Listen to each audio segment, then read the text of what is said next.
এক এক করে 30টা বসন্ত পার হয়ে গিয়েছে। দিনটি ছিল আমার আব্বু আম্মুর বিবাহবার্ষিকীর দিন। বোনেরা সবাই একসাথে বাড়িতে আছি বলে ভাবলাম দিনটা একটু সেলিব্রেট করি, যদিও আব্বু আম্মু এগুলো পছন্দ করেন না। তারপরও ভাবলাম যে আমরা যদি সেলিব্রেট করি আব্বু আম্মু হয়তো মনে মনে খুশি হতেও পারেন, এই জন্য চলে আসলাম টুকিটাকি কিছু জিনিস কিনতে। আসসালামু আলাইকুম, আমি নুসরাত নীলা, বিটি ব্লগার নুসরাত নীলা চ্যানেলে আপনাদের সবাইকে আরও একবার স্বাগত জানাই। কাছে এবং দূরে যে যেখান থেকে আমার ভিডিওটি দেখছেন, আশা করছি আল্লাহ তাআলার অশেষ রহমতে সবাই ভালো আছেন।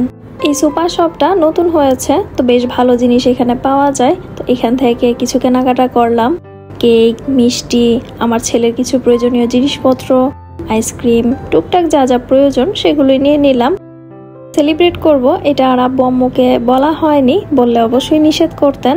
সেদিন আম্মু একটা কথা বলছিলেন যে এই 30টা বছর কিন্তু এমনি এমনি কিংবা দেখতে দেখতে পার হয়ে যায়নি, এই 30টা বছর পার হতে 30 বছরই সময় লেগেছে।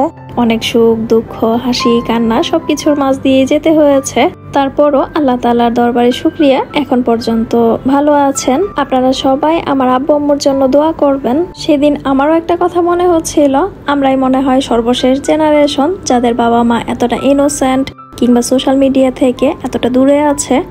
আমরা কিছু হলেই দেখা যায় সোশ্যাল মিডিয়াতে টাইম স্পেন্ড করি, অনলাইন ভিত্তিক জীবন আমাদের। তবে ওনাদের সময় কিন্তু ওনারা সময়গুলো বেশ ভালোভাবে কাটিয়েছেন।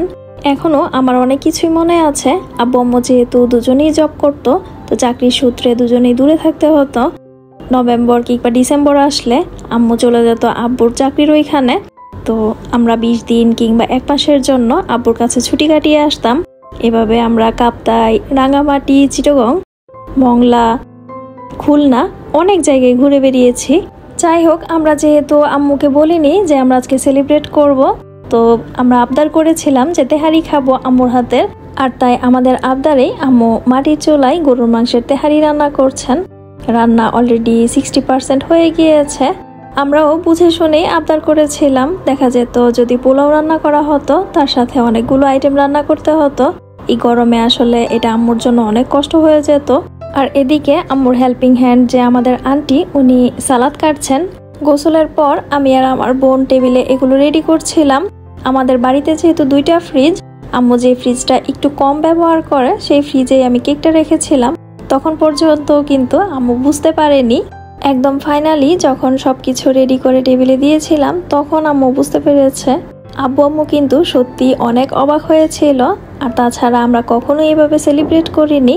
আর সেই দিন আমার মামাতো ভাই বোনও আমাদের বাড়িতে ছিল, তো সবাই একসাথে বেশ আনন্দ করেই খাওয়া দাওয়া করেছি, খুব ভালো লেগেছিল। আর আব্বু আম্মু কেক কাটার সময় খুব বেশি আনইজি ফিল করছিল, বলতে গেলে ওনারা বেশ লজ্জা পাচ্ছিল। সবকিছু এক এক করে টেবিলে দিয়ে সর্বশেষ দিয়ে দিলাম কেকটা। গ্রামের বাজারের তুলনায় কেকের টেস্ট আমার কাছে বেশ ভালো লেগেছে।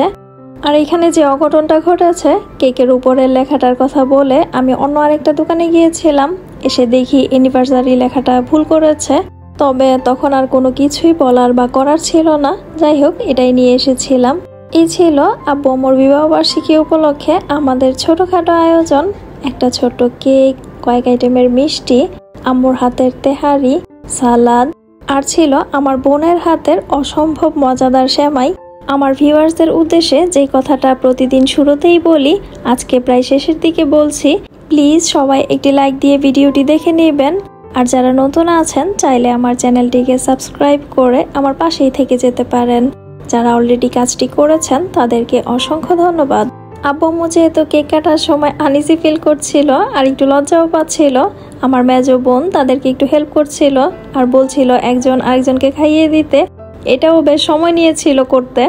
যাই হোক, আমি কেকটাকে স্লাইস করে নিচ্ছি, যেহেতু আমার কাজিনরাও রয়েছে। সবাইকে এখনই খেতে দিব, তারপর আমরা তেহারি খাবো। খাওয়া দাওয়া শেষ করে বেশ কিছুক্ষণ রেস্ট নিয়েছিলাম। রেস্ট নিয়ে কিছুক্ষণ বাইরে বসেছি।